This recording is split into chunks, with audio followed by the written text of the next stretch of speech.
Hello friends, എല്ലാവർക്കും moms cook ഹൗസിലേക്ക് വീണ്ടും സ്വാഗതം. ഇന്നിപ്പോൾ ഞാൻ വന്നിട്ടുള്ളത് വളരെ ടേസ്റ്റിയും സിമ്പിളായിട്ടുള്ളൊരു റെസിപ്പി ആയിട്ടാണ്. കപ്സ റൈസ് നമുക്ക് എങ്ങനെ വീട്ടിൽ വളരെ ടേസ്റ്റി ആയിട്ട് റെഡിയാക്കാം എന്നുള്ള റെസിപ്പി ആയിട്ടൊന്ന് കാണിക്കുന്നത്. അപ്പോൾ നമുക്കതൊന്ന് നോക്കാം. അപ്പോൾ ഞാൻ ഈ കപ്സ റൈസ് റെഡിയാക്കാനായിട്ട് 1 കിലോ ചിക്കനായിട്ട് എടുത്തിരിക്കുന്നത്. അത് ഞാൻ ക്ലീൻ ചെയ്തെടുത്തിട്ടുണ്ട്, സ്കിന്നൊക്കെ റിമൂവ് ചെയ്തിട്ടുണ്ട് കേട്ടോ.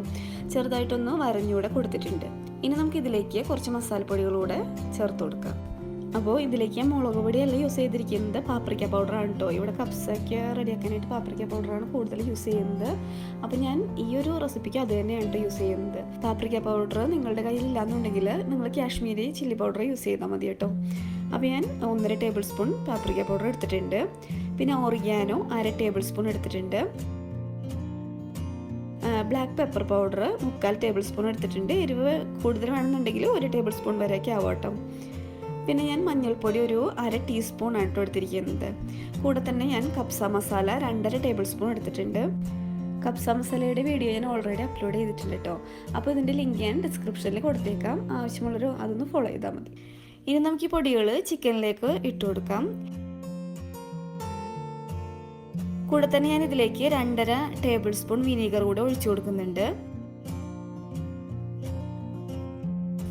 ആവശ്യത്തിന് ഉപ്പുകൂടി ഇട്ടിട്ട് നമുക്കിത് നന്നായിട്ട് ചിക്കനിലേക്ക് ഒന്ന് തേച്ച് പിടിപ്പിക്കാം.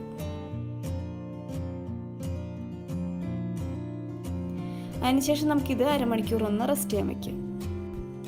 അരമണിക്കൂർ കഴിഞ്ഞിട്ടുണ്ട്. നമുക്കിനി ചിക്കൻ ഒന്ന് ഫ്രൈ ചെയ്തെടുക്കാം. അപ്പോൾ ഞാനൊരു പാൻ അടുപ്പിൽ വെച്ച് ചൂടാക്കിയിട്ടുണ്ട് കേട്ടോ. ഇനി നമുക്ക് ചിക്കൻ ഫ്രൈ ചെയ്യുന്നതിന് ആവശ്യമായിട്ടുള്ള ഓയിലൊന്ന് ഒഴിച്ചു കൊടുക്കാം. ഓയിൽ നന്നായിട്ട് ചൂടായിട്ട് വരുമ്പോഴേക്കും നമുക്ക് മസാല പരത്തി വെച്ചിരിക്കുന്ന ചിക്കൻ ഇതിലേക്ക് ഇട്ട് കൊടുക്കാം. 2 സൈഡും നല്ല ബ്രൗൺ കളർ ആവുന്നത് വരെ നമുക്കിതൊന്ന് ഫ്രൈ ചെയ്തെടുക്കാം. അപ്പോൾ ഞാൻ ഈ ചിക്കൻ 2 സൈഡും തിരിച്ചു മറിച്ചൊക്കെ ഇട്ടൊന്ന് ഫ്രൈ ചെയ്തെടുത്തിട്ടുണ്ട്. നല്ല കളറൊക്കെ ആയിട്ടുണ്ട് കേട്ടോ. ഇനി നമുക്കിത് പാനിൽ നിന്ന് മാറ്റാം. അപ്പോൾ ഞാൻ ഇതിലേക്ക് യൂസ് ചെയ്തിരിക്കുന്ന റൈസ് ബസ്മതി റൈസാണ്. അപ്പോൾ ഞാൻ 250 ml മെഷറിംഗ് കപ്പിൽ 3 കപ്പ് റൈസ് എടുത്തിട്ടുണ്ട് കേട്ടോ. ഇത് 2 വട്ടം കഴുകിയിട്ട് അരമണിക്കൂർ വെള്ളത്തിൽ കുതിർത്തി വെച്ചിട്ടുള്ളതാണ് കേട്ടോ. അതിനുശേഷം ഞാനിത് ഡ്രെയിൻ ചെയ്തെടുത്തിട്ടുള്ള റൈസാണ് കേട്ടോ ഇത്. ഇനി നമുക്ക് കപ്സ റെഡിയാക്കി എടുക്കാം. അപ്പോൾ അതിനായിട്ട് ഞാനൊരു പാൻ അടുപ്പിൽ വെച്ച് ചൂടാക്കിയിട്ടുണ്ട്. ഇതിലേക്ക് ഞാൻ ഓയിൽ ഒഴിച്ചു കൊടുത്തിട്ടുണ്ട് കേട്ടോ. ഒരു 4-5 ടേബിൾ സ്പൂൺ ഓയിൽ ഉണ്ടാവും. അപ്പോൾ ഞാൻ നമ്മൾ ചിക്കൻ ഫ്രൈ ചെയ്തപ്പോൾ ബാക്കി വന്ന ഓയിലില്ലേ, അതാണ് ഞാൻ ഇതിലേക്ക് യൂസ് ചെയ്തിരിക്കുന്നത്. അപ്പോൾ നിങ്ങൾക്ക് വേണമെങ്കിൽ ഫ്രഷ് ആയിട്ടുള്ള ഓയിൽ വേണമെങ്കിൽ യൂസ് ചെയ്യാം കേട്ടോ. ഓയിൽ ചൂടായിട്ടുണ്ട്. ഇനി ഞാൻ ഇതിലേക്ക് ഒരു വലിയ സവാള കട്ട് ചെയ്തെടുത്തിട്ടുണ്ട് കേട്ടോ. അതുകൂടെ ഞാൻ ഇതിലേക്ക് ഇട്ട് കൊടുക്കുന്നുണ്ട്.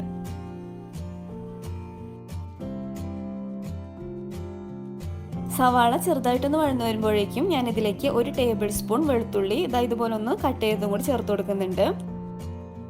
ഇനി നമുക്കിത് നന്നായിട്ടൊന്ന് വഴറ്റിയെടുക്കാം. അപ്പോൾ ഒണിയൻ അത്യാവശ്യം വഴന്നു വന്നിട്ടുണ്ട്. ഇനി ഇതിലേക്ക് ഞാൻ ക്യാരറ്റും ക്യാപ്സിക്കും ആണ് ചേർത്ത് കൊടുക്കുന്നത്. അപ്പോൾ ചെറിയൊരു ക്യാപ്സിക്കം ഞാൻ ചെറുതായിട്ടൊന്ന് കട്ട് ചെയ്തെടുത്തിട്ടുണ്ട്. അതുപോലെ തന്നെ ഒരു വലിയ ക്യാരറ്റും ഇതുപോലെ ക്യൂബ്സ് ആയിട്ടൊന്ന് കട്ട് ചെയ്തെടുത്തിട്ടുണ്ട്. ഇതുകൂടെ നമുക്ക് ഇതിലേക്ക് ഇട്ട് ചെറുതായിട്ടൊന്ന് വഴറ്റിയെടുക്കാം. ഇനി ഇതിലേക്ക് ഞാൻ നല്ല എരിവുള്ള 2 പച്ചമുളക് ചെറുതായിട്ടൊന്ന് കട്ട് ചെയ്തും കൂടി ചേർത്ത് കൊടുക്കുന്നുണ്ട്. ഇനി നമുക്ക് ഇതിലേക്ക് തക്കാളിയാണ് ചേർത്ത് കൊടുക്കേണ്ടത്. അപ്പോൾ ഞാൻ 2 മീഡിയം സൈസ് തക്കാളി ഇതുപോലെ ഒന്ന് കട്ട് ചെയ്തെടുത്തിട്ടുണ്ട്. അതോടെ ഞാൻ ഇതിലേക്ക് ഇട്ട് കൊടുക്കുന്നുണ്ട്. കുറച്ച് ഉപ്പൂടെ ഞാൻ ഇട്ട് കൊടുക്കുന്നുണ്ട്. അതായത് ക്യാപ്സിക്കം ക്യാരറ്റിലും തക്കാളിയിലൊക്കെ ഒന്ന് ചെറുതായിട്ടൊന്ന് ഉപ്പ് പിടിക്കാനായിട്ട് ഞാൻ കുറച്ച് ഉപ്പൂടി ഇതിലേക്ക് ഇട്ട് കൊടുക്കുന്നുണ്ട്. ഒന്നുകൂടെ നമുക്കിതൊന്ന് മിക്സ് ചെയ്യാം. ഇനി ഇതിലേക്ക് ഒരു ബേ ലീവ്സ്, 1/2 ടേബിൾ സ്പൂൺ കുരുമുളക്, 5 ഏലക്കായി, പിന്നെ ഒരു ഡ്രൈ ലെമൺ എടുത്തിട്ടുണ്ട്. അതുപോലെ തന്നെ 4 കരയാമ്പ് എടുത്തിട്ടുണ്ട്. 3 ചെറിയ പീസ് കറുകപ്പട്ടയോടെ എടുത്തിട്ടുണ്ട്. ഇതുകൂടെ ഞാൻ ഇതിലേക്ക് ഇട്ട് കൊടുക്കുന്നുണ്ട്. ഇനി ഇതിലേക്ക് 1/2 ടേബിൾ സ്പൂൺ കപ്സ മസാല പൗഡർ കൂടെ ഇട്ട് കൊടുക്കുന്നുണ്ട്. ഇത് നമുക്ക് നന്നായിട്ടൊന്ന് മിക്സ് ചെയ്യാം.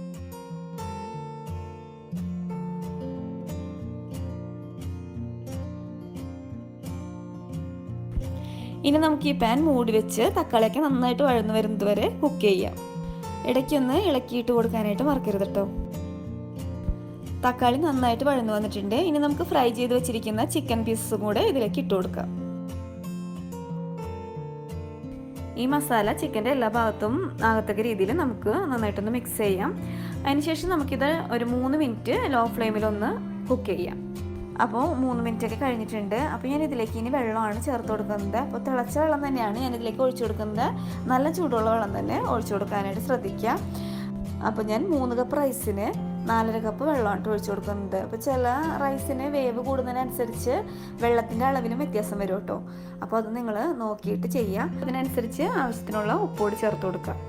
ഉപ്പ് കുറച്ച് മുന്നിട്ട് നിൽക്കാനായിട്ട് ശ്രദ്ധിക്കണം കേട്ടോ വെള്ളത്തിൽ, അല്ലെങ്കിൽ വെന്ത് വരുമ്പോൾ റൈസിന് ഉപ്പ് കുറവായിരിക്കുള്ളൂ.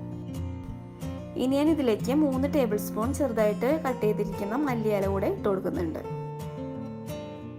വെള്ളം പെട്ടെന്ന് തിളച്ച് വരാനായിട്ട് നമുക്കിതൊന്ന് മൂടി വയ്ക്കാം. വെള്ളം നന്നായിട്ട് തിളച്ച് വന്നിട്ടുണ്ട്. ഇനി നമുക്ക് എടുത്തു വെച്ചിരിക്കുന്ന അരി കൂടി ഇതിലേക്ക് ഇട്ട് കൊടുക്കാം. ഇതുപോലെ ഒന്ന് ഇളക്കിയിട്ട് കൊടുക്കാം. ഇപ്പോൾ ഹൈ ഫ്ലെയിമിൽ ഇട്ട് നന്നായിട്ട് ഈ വെള്ളം ഒന്ന് തിളപ്പിച്ചെടുക്കണം.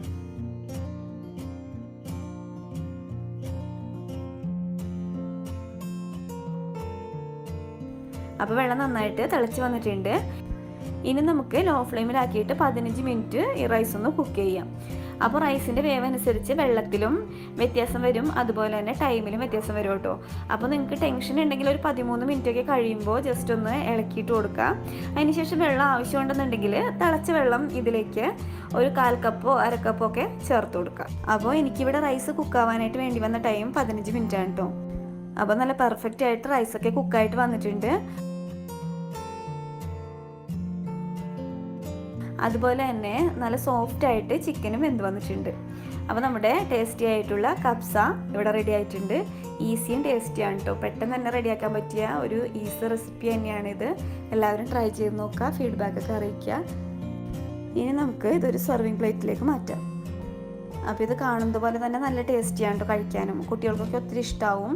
അതായത് ഒത്തിരി എരിവൊന്നും ഇല്ലാത്തൊരു റൈസാണ്. അപ്പോൾ നിങ്ങളെല്ലാവരും ഒന്ന് ട്രൈ ചെയ്ത് നോക്കുക. അപ്പോൾ ഞാൻ ഇതിൻ്റെ കൂടെ കഴിക്കാനായിട്ട് ടൊമാറ്റോ വെച്ചിട്ടൊരു ചട്നി കൂടെ റെഡിയാക്കുന്നുണ്ട്. അപ്പോൾ ഞാൻ വീഡിയോ ലെങ്ത് ആയതുകൊണ്ട് നെക്സ്റ്റ് വീഡിയോ ആയിട്ട് അത് ഇടാം കേട്ടോ. അപ്പോൾ വീഡിയോ ഇഷ്ടമായാൽ ലൈക്ക് ചെയ്യുക, അതുപോലെ തന്നെ കമൻറ്റൊക്കെ ഇടുക. അപ്പോൾ ഈ വീഡിയോ ഇഷ്ടമായാൽ ലൈക്ക് ചെയ്യുക, ഷെയർ ചെയ്യുക, സബ്സ്ക്രൈബ് ചെയ്യുക. Okay bye, thank you.